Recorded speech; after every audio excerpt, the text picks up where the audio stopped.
Et pour l'instant, c'est donc le magazine de la rédaction. Le Grand Soir 3 s'intéresse à la traçabilité de certains produits de l'industrie agroalimentaire, des produits qui circulent au sein même de l'Union européenne. L'origine de ce que nous achetons, de ce que nous mangeons, n'est pas toujours très claire et la réglementation européenne, elle, n'est pas toujours très adaptée. Nous allons prendre deux exemples très concrets, les sauces tomates italiennes et l'huile d'olive vierge extra. Marc Dana, bonsoir. Bonsoir. Vous êtes grand reporter au sein de la rédaction nationale de France 3, spécialiste des questions de sécurité alimentaire. Alors vous avez enquêté pendant plusieurs semaines sur ces filières, sur ces réseaux, ces méthodes de production pas toujours très recommandables. Les téléspectateurs vont s'en apercevoir dans un instant. Le tournage n'a pas été toujours très simple, hein, surtout en Italie. Non, c'est-à-dire que pendant 2 mois, plus de 2 mois, on a essayé d'entrer dans des sites de production alimentaire, que ce soit en France comme en Italie, et à chaque fois on nous a fermé les portes. Effectivement, en Italie, on a eu des scènes où on nous a pris en photo le visage, la plaque minéralogique de notre véhicule, etc., avec des méthodes un petit peu d'intimidation, on va dire. Mais en gros, face à une telle omerta, qu'est-ce qu'on peut faire, nous, journalistes ? Eh bien, on s'appuie sur des enquêtes judiciaires. Et notre reportage, lui, repose sur 2 enquêtes italiennes, mais qui regardent directement les consommateurs français. Eh bien, c'est ce que nous allons voir, puisque avec Guillaume Le Goff, vous êtes rendu à Naples et en Toscane pour suivre donc et notamment les services des douanes italiennes qui, parfois, vous allez le voir, mettent la main sur des cargaisons pour le moins surprenantes. On regarde votre enquête, on en reparle juste après. Au pied du Vésuve, le port de Naples. 600 000 containers arrivent ici chaque année. Les services des douanes italiennes veillent. Des tonnes de produits à contrôler, parfois alimentaires, comme du triple concentré de tomates, venu de très loin. Il vient de Chine. Il est transformé et une fois conditionné en conserve, arrive au consommateur. En France également ? En France, en Allemagne, en Italie. Et tout ça, c'est légal ? Oui, à partir du moment où il garde toujours son étiquette, tomate chinoise. Des tonnes de concentré de tomates chinoises, importées dans une région qui en produit pourtant massivement. Le problème, c'est quand une entreprise locale prépare et revend ses concentrés chinois en produits made in Italy. Nous avons pu rencontrer Roberto Leinza. Ce magistrat nous raconte comment la société AR a été condamnée en 2012 pour fraude à l'étiquetage. Des boîtes de conserve revendues en France sous les marques de Carrefour, Intermarché, Dia ou Super U. Une fraude rendue possible selon lui par des règles trop laxistes. On souhaite coller cette étiquette très appréciée à l'étranger, celle du Made in Italy. Tout tourne autour de cette question. Moi, en menant mes enquêtes, j'en suis arrivé à cette conclusion. Les normes européennes d'étiquetage doivent être beaucoup plus sévères. La justice italienne ne s'est pas intéressée au rôle joué par les distributeurs français. Sur les boîtes de concentré de tomates vendues encore aujourd'hui en France, rien n'indique que le produit est européen, juste un simple fabriqué en Italie. Depuis cette affaire, Carrefour, Super U ou Dia ont fait appel à une autre société napolitaine, Giaguaro. 90% de sa production part à l'étranger, dont 15% en France. Dans ces fûts, du triple concentré de tomates espagnoles, chinois ou américains.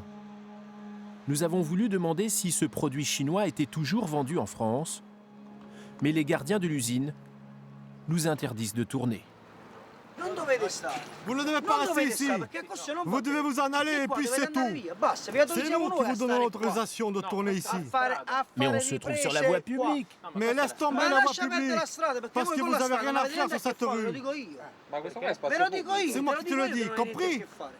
Si les journalistes ne sont pas les bienvenus, c'est que l'entreprise a été plusieurs fois inquiétée par la justice. À la répression des fraudes italiennes, nous rencontrons le maréchal Perinzano. Il revient pour nous sur une de ses affaires. Vous voyez là, même le conteneur est dans un piteux état. Ces images ont quelques années, mais elles restent impressionnantes. Au cœur d'un site de production de Giaguaro, des tonnes de concentré de tomates périmées. recouverte d'insectes, de moisissures et destinée à la consommation. On parle d'une saisie de plus de 2100 fûts. On voit bien leur taille et on voit cette consistance du produit très concentré. Imaginez un peu ce que cela pouvait représenter une fois dilué et vendu en supermarché. Cette matière pseudo-alimentaire entourée de vers et d'insectes finissait bien sûr sur les chaînes de fabrication. Il suffisait de chauffer le concentré pour le stériliser, d'y ajouter un peu d'eau, de sel, et la sauce était prête. C'est ce que nous confirme cet ancien salarié de l'usine. Énormément d'entreprises partout en Europe retirent ce qui se trouve à la surface des fûts, nettoient le concentré avant de le diluer. Il suffisait de retirer les verres, ça se faisait tout le temps. Aujourd'hui encore, Giaguaro ne paraît guère respecter les normes sanitaires. Les fûts sont stockés à l'air libre. Giaguaro revend-elle ses concentrés chinois pour offrir un meilleur prix aux distributeurs français? Il aura fallu plus d'un mois pour que ses dirigeants acceptent de nous répondre. Nos clients français nous demandent exclusivement un produit d'origine italienne. Là-dessus, je veux être très clair. Ces caractéristiques sont d'ailleurs inscrites sur leur cahier des charges. En tout cas, nous, on n'a jamais fourni de produits chinois aux Français. Mais ce que les dirigeants de Giaguaro nous ont confirmé, c'est qu'ils vendent leurs concentrés chinois dans d'autres pays européens. Une fois utilisés pour des plats industriels, ils peuvent alors circuler librement. Ce juteux marché de la tomate italienne, pas toujours d'origine, pourrait alors toucher l'Europe entière.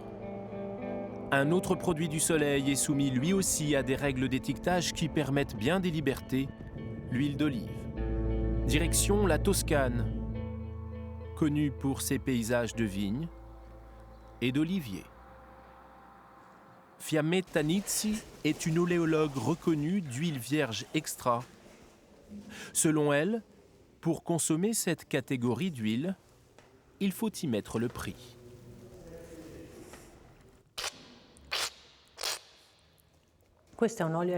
Ça, c'est une huile vierge extra. Elle a le goût du fruit, de l'olive, de l'artichaut et elle est légèrement pimentée. Une vraie huile 100% vierge extra ne coûtera jamais moins de 8 à 10 € le litre. Alors comment les industriels font-ils pour vendre leurs bouteilles 2 fois moins cher? Giacomo Grassi s'interroge. Ces récoltes varient selon l'ensoleillement, la température, la pluviométrie. Son huile d'appellation d'origine contrôlée, il nous la décrit comme un produit vivant et parle millésime, comme pour le vin. Nous, chaque année, on produit une huile au goût différent. Et même au cours de l'année, en vieillissant, son goût évolue. Alors, comment les huiles de la grande distribution peuvent-elles garder toujours le même goût? Ça, c'est un mystère. Un mystère qui s'explique peut-être par des normes européennes très larges.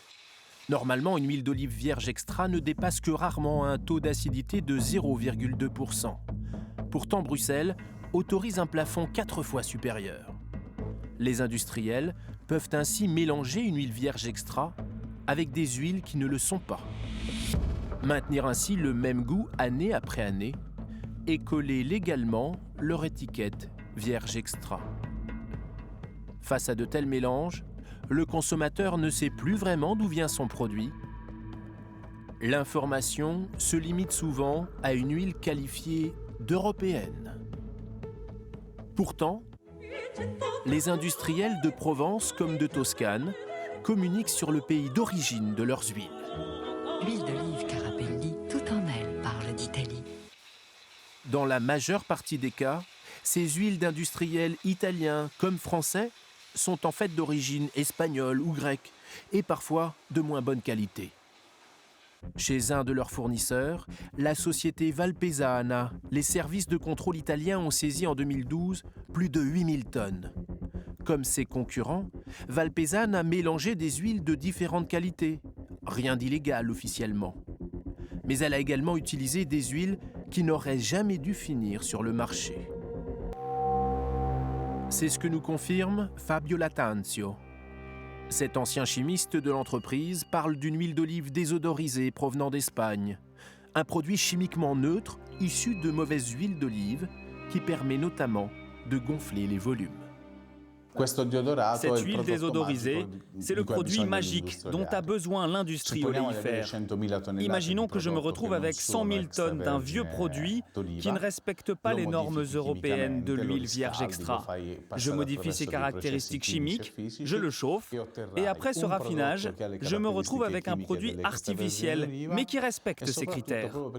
Et surtout, comme c'est un produit artificiel, il reste constant, ces critères chimiques n'évoluent jamais avec le temps. Mais quel est son goût? Il n'en a aucun, justement. C'est un produit considéré comme neutre, sans saveur. À la répression des fraudes, on attend le procès qui doit se dérouler le 15 mai prochain. Son directeur nous le confirme, parmi les clients de Valpesana, des sociétés françaises. Ici, on a utilisé 8 types d'huiles différentes, venant de 8 réservoirs différents. Certains lots étaient destinés à l'ossueur, et ces produits étaient obtenus avec des mélanges d'huile vierge, donc pas vierge extra, provenant essentiellement d'Espagne et aussi un peu d'autres pays, comme l'Italie, la Tunisie ou la Grèce. Est-ce que, selon vous, le sieur pouvait se douter de quelque chose en achetant ces produits à des prix si bas?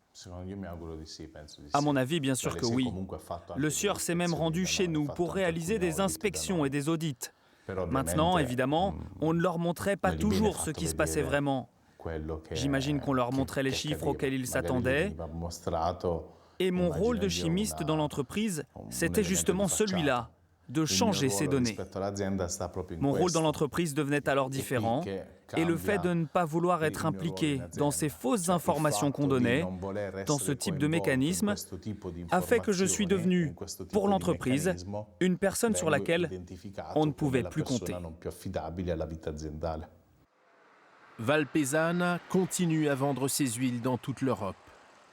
Le sieur n'a pas souhaité répondre à notre demande d'interview, mais dans un mail, le sieur nous confirme avoir commercialisé les lots mis en cause par la justice italienne et nous garantit leur adéquation avec la réglementation européenne, tout en précisant: la société Valpesana fait effectivement partie de nos fournisseurs depuis de nombreuses années. Nous n'avions pas connaissance des possibles fraudes sur les origines.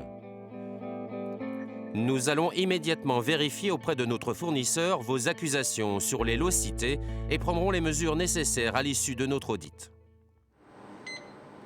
Au laboratoire de la répression des fraudes de Marseille, Véronique Olivier teste toutes sortes d'huiles d'olive disponibles sur le marché français.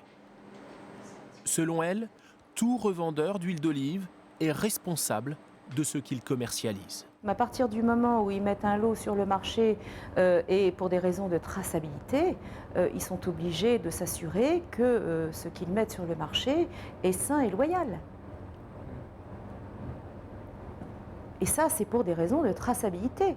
Il nous arrive, et on est là pour ça, d'avoir des contentieux, bien sûr. Ça concerne également de grandes entreprises de la distribution?